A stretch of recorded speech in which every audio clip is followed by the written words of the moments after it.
on.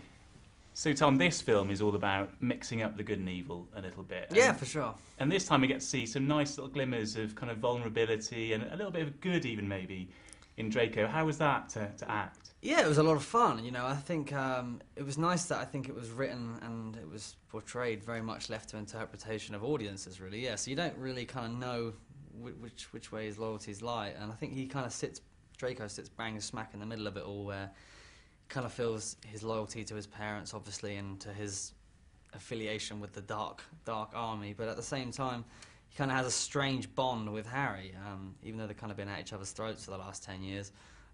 There's something there that almost wants to help him. So yeah, like you said, you kind of see a glimmer of hope for him, but not much, to be fair. It's only a small one.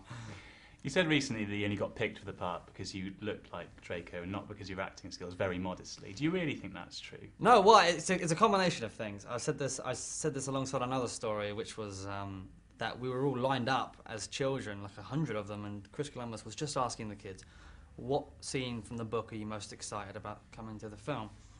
And it only got to about 2 kids away before I realised I haven't read the book, I've got no idea what they're talking about.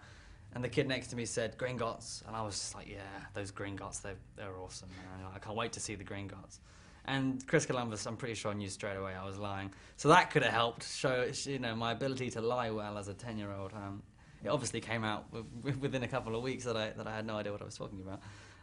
But yeah, that and the fact that I guess I looked fairly evil with blonde hair and very pale skin.